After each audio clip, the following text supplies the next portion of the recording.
Valérie Pécresse, invitée exceptionnelle de France Bleu Paris Matin. La présidente de la région Île-de-France qui est avec nous jusqu'à 9h moins le quart, 9h moins 10. La région qui gère notamment les transports, les lycées, mais pas que. Appelez France Bleu Paris et vous pourrez lui poser votre question. Elle a accepté en tout cas de vous répondre ce matin en direct au 01 42 30 10 10 et sur la page Facebook de France Bleu Paris. Bonjour Valérie Pécresse. Bonjour. Merci d'être avec nous sur France Bleu Paris Matin.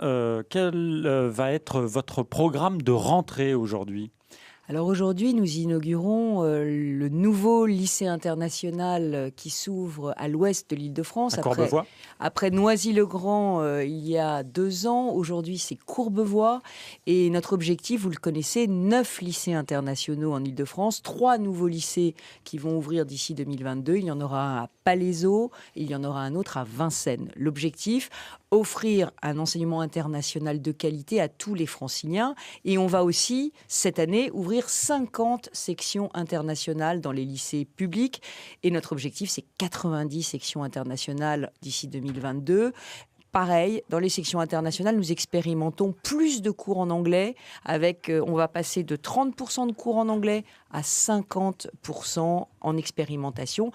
On est une région multilingue, on est une région internationale. Les Franciliens veulent aujourd'hui que leurs enfants aient le maximum de chances dans la mondialisation et c'est tout l'objectif. Voilà les objectifs pour les établissements internationaux. Valérie Pécresse, mais combien de nouveaux établissements, de nouveaux lycées la région va-t-elle livrer aujourd'hui ? Alors, cette rentrée, on va livrer 3 nouveaux établissements. Il faut savoir que j'ai hérité d'une situation où nous avions 200 lycées vétustes et 21 000 places de lycées à créer parce que les élèves qui sont nés en 2000, 2001, 2003 au moment du baby-boom ont évidemment 15, 16, 17 ans. Donc, il faut aujourd'hui créer des places, 21 000 places. Et j'ai mis 5 milliards d'euros sur la table pour ces lycées parce que nous devons tout reprendre à zéro. Alors, je sais que certains auditeurs se disent « mon lycée n'est pas encore parfait ». On met les bouchées doubles. 7000 places nouvelles aujourd'hui sont déjà en chantier. La dernière rentrée scolaire a été marquée par un sureffectif, notamment dans les lycées en Seine-Saint-Denis. On a beaucoup entendu des enseignants depuis la semaine dernière nous parler de la rentrée qui avait été difficile. Rentrée surchargée, mais également des bâtiments très abîmés, très vieillissants. Que pouvez-vous leur dire ce matin ? Je leur dis que nous mettons les bouchées doubles. Mais concrètement ? Concrètement, l'année dernière, on a ouvert un lycée neuf à Saint-Denis. On est en train, aujourd'hui, on a ce plan d'urgence de 5 milliards d'euros. Ça veut dire qu'on lance des centaines d'opérations de rénovation de lycées en ce moment même, au moment où je vous parle. Et petit à petit, on va résorber toutes les situations. Il faut qu'ils nous fassent confiance, il faut qu'ils nous donnent un peu de temps. Je ne peux pas en 2 ans résoudre 17 ans de retard. Votre compétence à la région, c'est également tout ce qui concerne les transports en commun avec Île-de-France Mobilité, l'ancien STIF, le syndicat des transports d'Île-de-France. Quelles sont les nouveautés de cette rentrée ? Alors, d'abord, il faut savoir que nous finissons de dédommager les voyageurs franciliens qui ont été vraiment plongés dans une galère noire par la grève.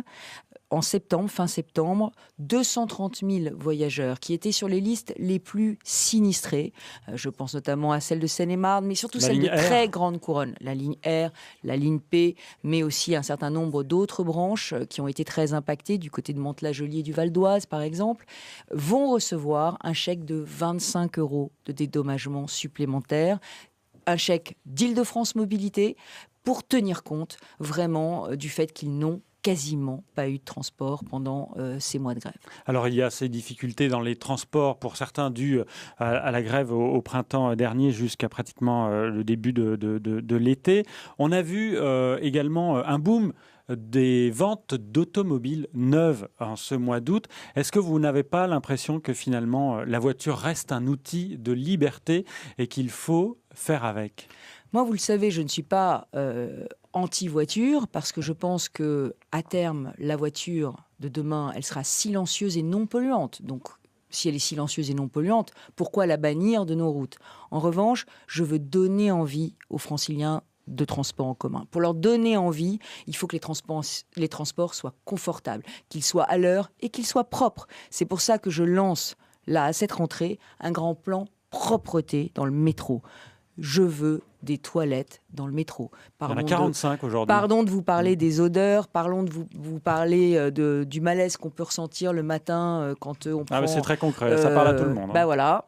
Donc, je veux aujourd'hui le doublement des toilettes. J'ai rencontré Catherine Guillois. Nous allons vraiment lancer le mouvement. Là aussi, il me faut au moins doubler le nombre de toilettes dans le métro pour que les voyageurs soient un peu moins indisposés quand ils le prennent. C'est très concret, mais ça fait partie aussi de donner envie des transports. Puisque vous parlez du métro, l'accessibilité, on en est où? On a reçu la secrétaire d'État aux handicapés qui nous parlait de l'impulsion des JO de 2024 qui devrait accélérer le mouvement. Êtes-vous satisfaite? Que peut faire la région? Alors d'abord, moi je tiens à dire que je n'ai pas attendu les JO et je n'attendrai pas 2024 pour mettre en œuvre une politique résolue d'accessibilité. Non mais d'ici 2024. Oui, mais sachez que d'ores et déjà, et contrairement aux idées reçues et à toutes les polémiques un peu stériles que j'entends, nous sommes au-dessus en termes d'accessibilité du réseau de transport de Londres et de New York. Nous sommes à 38% d'accessibilité du réseau. 100% du réseau de bus à Paris est accessible. 100%